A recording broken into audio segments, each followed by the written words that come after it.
Hello guys! Hello! Welcome dito sa aking channel, Kapalaran 888, Earth Signs, Virgo, Capricorn, and Taurus. Alamin natin guys kung anong messages, vibration ngayong Saturday. Okay, courage. Same as the water sign. Bakit kayo nangangailangan ng courage? Okay, so reverse yung Phoenix rising from the ashes natin. So, ibig sabihin yan, may iba sa inyo dito na earth signs na natatakot kayo na hindi na kayo makausad. Di ba? Yung parang natatakot yung iba sa inyo dyan na hindi na kayo or wala nang improvement yung buhay nyo. Parang ganon. Dito sa Phoenix rising from the ashes, may mga situation ka sa buhay mo, earth signs na feeling mo palagi kang nasa bottom. Di ba? Hindi ka umuusad. And ngayon, kailangan mo ng lakas loob eh, 'di ba? Lakas loob same as the water sign. Sinasabi ng baraha sa'yo dito na kailangan mo ng lakas loob. Lakasan mo yung loob mo para makapagsimula ka ulit, or lakasan mo yung loob mo sa kung ano man itong gagawin mo. Okay, so medyo heartbroken yung iba, medyo hindi sila masaya, disappointed, nasasaktan. Okay, relationship, family, nakikita natin na may mga tao sa buhay mo na pwedeng magbigay sa'yo ng suporta. May mga tao sa paligid mo na pwedeng gusto nilang bigyan ka ng kalinga. May mga tao sa paligid mo na parang gusto nilang suportahan ka sa kung ano itong gagawin mo. Financial, nakikita ko sa'yo dito na busy yung iba sa inyo dyan sa paghahanap ng trabaho. Multitasking, may nag-aaral, may nagnenegosyo, may nagtatrabaho, may nag-aaral, parang ganun. So, busy yung iba sa paghahanap ng pera, diba? Comment down below. Etong barahang to ay nagsasabi sa'yo na malapit ka na sa finish line, diba? Malapit ka na so huwag kang masyadong ma-depress. Abot kamay mo na yung pangarap mo eh. Ibig sabihin yan, earth signs, na konting kembot na lang, konting taste na lang, andun ka na eh. Konting taste na lang, andun ka na sa success. Konting taste na lang, makukuha mo na yung result. Konting taste na lang, nandun ka na sa finish line. Okay, so kung kailangan mong maghintay tayo guys. Okay, huwag tayong madali. Kasi, hindi mo dapat madaliin yung success mo eh. Etong Four of Cups na to is parang naghihintay yung iba sa inyo dyan na may tumulong sa inyo. Pero mayroon talagang mag-extend ng tulong. Pero hindi natin alam kung kailan. Tulong. May mga tao dito na pwedeng magbibigay sa iyo ng advices. Diba? Advices, ano pa ba? Ano man yan. So, hindi ka dapat nag-aalala. Diba? Hindi ka dapat nag-aalala, hindi ka dapat na lulungkot.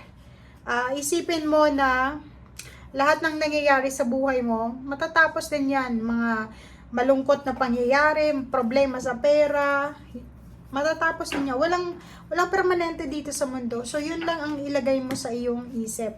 Okay?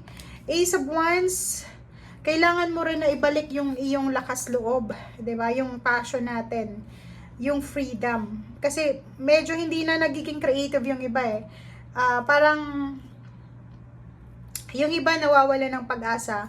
Medyo hindi sila motivated na hanapin kung saan sila nararapat. Okay, so Empress, abundance, take care of your abundance, di ba? Ibig sabihin yan, may talent ka, may strength ka na kailangan mong alagaan. Kaso lang, hindi mo alam. Hindi mo alam kung ano. So, may mga strength kayo na hindi nyo alam kung saan nyo gagamitin. Sleepless nights, ganun din eh. Mayroon sa inyo dito na hindi makatulog, iyak ng iyak. Sobrang problema yung naiisip nila. Wala silang ipon eh, pero yung problema nyo dito,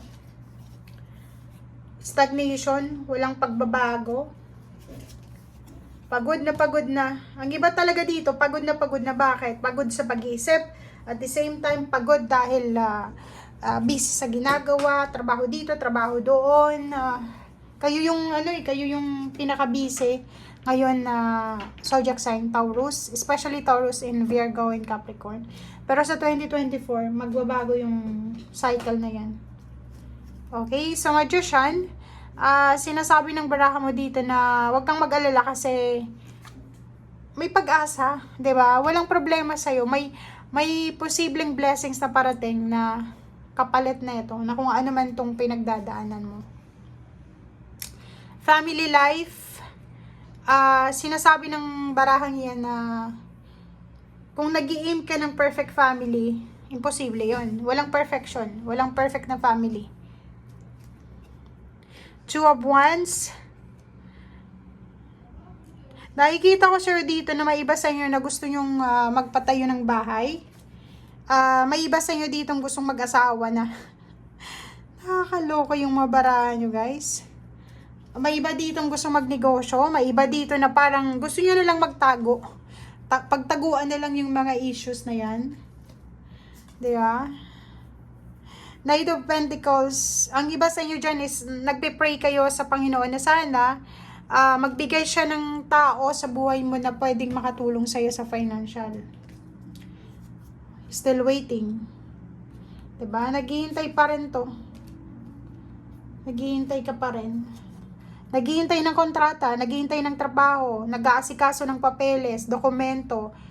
Ano ba to? Paki-comment sa comment section. Kasi parang naghihintay kayo ng judgment or pwedeng kontrata yan, papeles, or kung ano man yan na hinihintay nyo. Paki-comment sa comment section.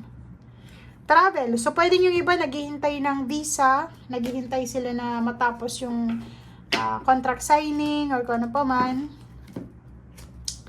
And celebration. Celebration, siguro ang celebration na to hindi ito sa ngayon. Pwedeng next year. Or pwedeng yung iba sa inyo makikiselebrate for Christmas and New Year. Pero ang nakikita natin dito ng chariot, especially yung mga mag-abroad, pupunta ng ibang bansa. 2024, starting June, possible ito. Possible na may despedida party, may travel, may contract signing. Pero this December, hindi pa siya. Pero yun nga, abot kamay na. Yung papeles, kontrata, ganito, ganyan. Magsisimula talaga siya 2024, guys. So, this Christmas, enjoy mo lang. Enjoy mo lang, magpahinga ka. Yun ang sinasabi ng baraha. Kasi sobrang stress mo eh. Kung makikita mo lahat ng baraha mo, stagnation yung pinapakita eh. May pagod na pagod, may umiiyak, hindi makatulog, parang ganun, 'di ba? So, take a rest. Palinawan mo yung ang tawag dito, clear your mind and take care of your body, take care of your health. Okay, guys? Thank you. Bye.